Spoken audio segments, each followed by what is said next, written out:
How's it going? What's up and what's happening there, blessed beautiful souls? Welcome to the Crypto Bliss Show. I'm Kiara Kess, and today I am so blessed, so excited to be here with you once again. Every day and everywhere we're making money in crypto. Every day and everywhere we're making money in crypto. If you are making money in crypto, let me know down in the comments below. I would love to hear if you're making money following my community. I would absolutely love to hear that, guys. So today I have a beautiful video for you. So I've been speaking a little bit more about Bitcoin lately. As you see, I say Bitcoin, the crypto king, is busy making its move up to the upside, and you can see that on the chart as well. On the chart, we are looking like we want to push up once again, but that is a whole different story to go and see there. So I also did a 6-minute video for you guys. What is Bitcoin and what is it all about? And go check that video out. I think you guys will absolutely love that. It definitely has not had as many views as I thought it would have had. But thank you very much to every single one of you for viewing and enjoying that content. I really do appreciate it. I will start to do a little bit more videos like this as well, where I speak about coins in this kind of manner, where I'm just giving you hard evidential facts of these coins with some cool images and of course the subtitles on or the captions on below. Now yesterday, guys, I did a crazy video for you yesterday about, and yes, it was 30 minutes long, but there was a reason it's 30 minutes long. I don't make long videos for you for my health, guys. I make long videos for you to give you hardcore facts in Bitcoin. So Bitcoin, I said, would reach about $10.5 million each by the year 2033. So let me know what you guys think down in that video, in that comments. I would love to hear your thoughts. And yeah, that would take us to another place on the Bitcoin chart. In today's crypto market cap, we are currently sitting at 1.22 trillion, 232 trillion. We're up 1.9% for the day. Bitcoin is currently sitting at 30,729, ETH at 1885, BNB at 238, XRP at 47 cents, Cardano at 28 cents, Dogecoin at 6.5 cents, Solana 1883. Litecoin has been pumping 14% yesterday. Solana pumped 15% yesterday, and now we have crazy pumps busy happening in here. I mean, didn't I speak to you guys yesterday? I mean, even Avalanche pumped just a little bit here as well. So that's great news, guys. Okay, so the Fear and Greed Index today is sitting at 56 from yesterday's 54. Again, not that much of a big difference. Now you have coins like BSV, Comp, Render, CRV, Gala, FTT, Solana, Bitcoin Cash, ZEC, Litecoin, EOS, Synthetics, ZEC, Dash. These coins have all been crazy pumping over the past 24 hours, guys, as you can see here. So there has been quite a lot of bullish momentum in the market once again. Now, that is excellent, but, okay, is that sustainable? Are we at resistance or are we at support? Or have we bounced off of support? We'll find out now in the video. Make sure to stay tuned right till the very end of the video, because that's where all the content will come out on the charts. In the meantime, Coinbase seeks dismissal of SEC suit, claims extraordinary abuse of process. Boom! Well done to Coinbase, because for me that is amazing. And guys, that's probably the latest news on Coinbase. Now, something here that was very interesting to me. Crypto offers Africans. Now, I would consider myself an African, okay? It doesn't mean my skin color means anything relating to that. I was born here, even though I'm half Spanish and half French. I was born here, and I consider myself to be an African too. So crypto offers Americans a lifeline from inflation and corruption, says the execs. Chris Morris, founder and CEO of crypto exchange Yellow Card, said in Africa, crypto isn't the casino. It can sometimes feel like it in the West, and that's obviously because of the way that the West is. Crypto solves real-world problems with banking and currencies on the continent, and it isn't the casino that it can sometimes feel like it is in the West. Africa has more users than North America or Europe. Did you just hear that? More users than North America or Europe. 6 of the top 20 countries in the world for crypto are in Africa, and I have no doubt that South Africa is one of those. So this is phenomenal. I mean, he's very, very young, which is great. It's important to recognize the human rights protections that it provides to people in underprivileged nations. In many developing countries, hyperinflationary pressure and corruption have left citizens with few options and not a lot of money, of course. So this is from Near in Kenya Near. From Lagos to Nairobi, Accra to Cape Town, Africa is emerging as a powerhouse of tech innovation. Watch this space. And I completely agree with them, guys. I live here. I see it. I see so many beautiful things coming out of the crypto space in Africa, especially. So Dilip Rao, a former Ripple executive who's now leading Australia's CBDC pilot, has been examining 14 possible use cases of central bank digital currencies.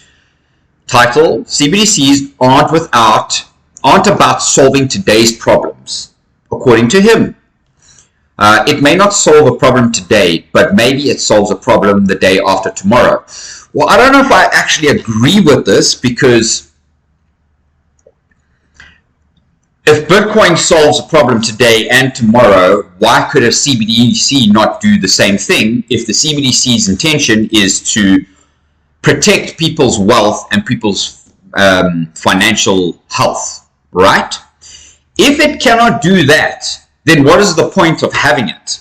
Because most, as I've said to you guys in this, most of the crypto projects that are out there have utility to help solve specific problems. But what problem does the CBDC solve that doesn't already exist in the current banking system, which already gets your money in a digital format on the computer screen, okay, then is sent to your cell phone or in your cell phone on an app as a digital number, and when you send that to somebody else, a friend or family, or pay for a goods, that's in a digital format.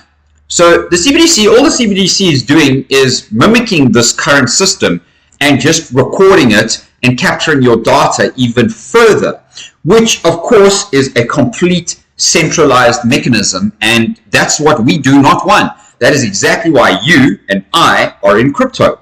So if you're in crypto or if you're not in crypto and you want to get into crypto, make sure to subscribe to my channel, hit the like button on the video, and please make sure that you use my link down in the description below. My Bybit link will give you a $30,000 deposit bonus, and my BitGet will give you a $50 deposit bonus when you deposit $100. Super simple, right?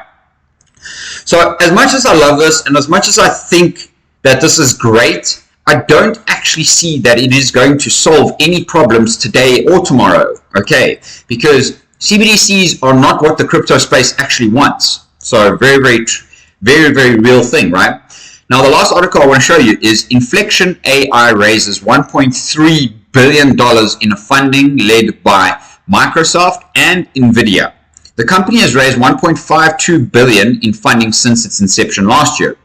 Very cool. They estimate that if we entered our cluster in the recent top 500 list of supercomputers, it would be the second and close to the top entry, despite being optimized for AI rather than scientific applications. Assuming that we have 100 computing nodes and each node needs to update all parameters at each step would require transmitting about 70 terabytes of data, or 700 gigabytes times 100. If we optimistically assume that each step takes 1 second, then 70 terabytes of data would need to be transmitted per second. This demand for bandwidth far exceeds the capacity of most of the networks around the world. So in many application scenarios, users or companies do not need the more universal reasoning capability of large language models, but are only focused on very refined prediction targets. So as great as this is, what is the point of it when there is no supporting mechanism from a network adaptability perspective? And maybe AI will develop our network in the future. Who actually knows? Let me know your thoughts down in the comments below. I would love to hear what you think about AI. In the meantime, give the video a like.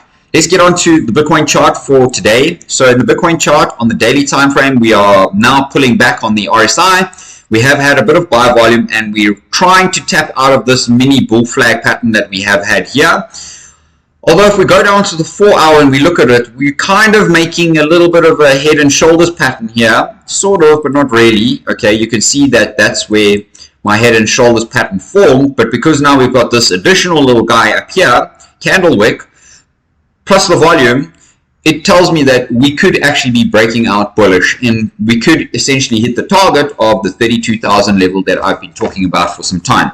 But if you guys remember on my channel that I actually spoke about a 37.5K target initially from all of this move and this movement and all of that that's busy happening. So that 37K target would bring us up somewhere up to this kind of area all the way over here, which tells us that that could only happen probably by end of July, beginning of August kind of scenario, guys. So very, very interesting to see that, right? Now let us go and quickly have a look at the ETH BTC pair, so I can just show you something on this, because this is now ETH BTC on the 1 hour. You can see that the pair has just absolutely, Ethereum has been obliterated in comparison to Bitcoin, and Ethereum has basically lost 13.5% against Bitcoin since the beginning of June. Now for me, this is oversold, it's oversold, the volume is slowing down, we've hit a strong support level, it's time that we probably start turning back up here, and that is exactly why I sold my Bitcoin for Ethereum, so that I can actually take a beautiful trade back up here. And if it doesn't reach there, you know, we might join the 200, which will probably come somewhere to that level, and then maybe we bounce back, create a new higher low, and then bounce back up to this level.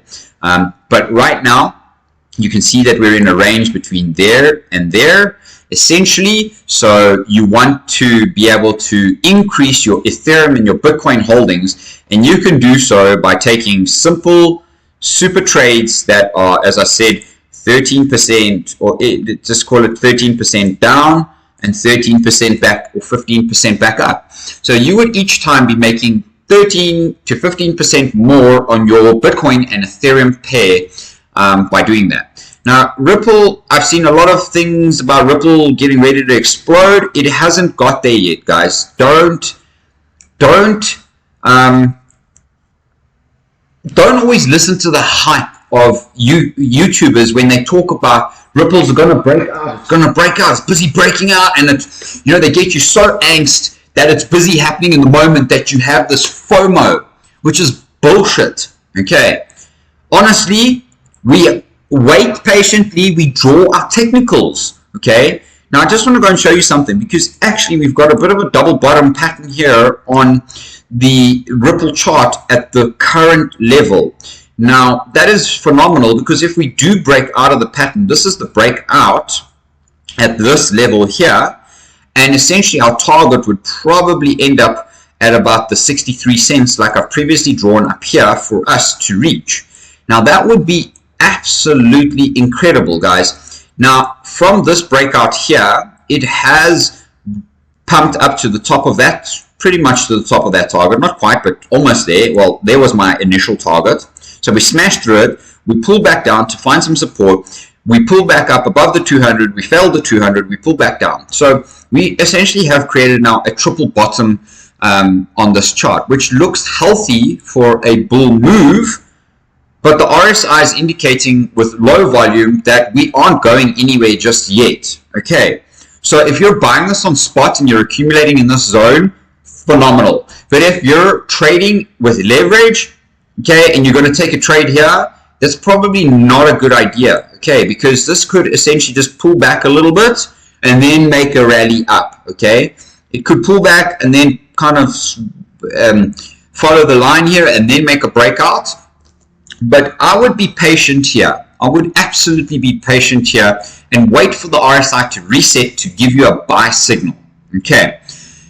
Guys, that's been a great video. I've loved doing this video. Bitcoin is going to be pumping very, very soon. So make sure that you are watching the channel, because later today we are perhaps looking at a number of short liquidations that will take place in this position somewhere here, which could mean that we could have a strong bull rally, maybe up to the 32K, because that's where resistance is. And I'm going to be very brutally honest with you guys. We actually, besides all this, we haven't had a pullback since we basically started pumping all the way from the bottom here. We haven't had a decent pullback here. And my personal view is we probably want to come and test the 29,000 level again.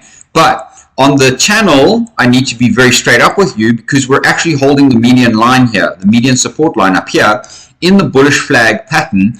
And guys, the bullish flag pattern is actually quite a pattern for you. So check this out, okay? This bull flag pattern, if we do break out of here nicely, look where it takes us. It almost reaches my 37,000 target. So it takes us up to 35,800. Let me know what you guys think down in the comments below. I would appreciate every single one of you blessed, beautiful souls, and we'll see you down there. Thanks for watching, and see you later.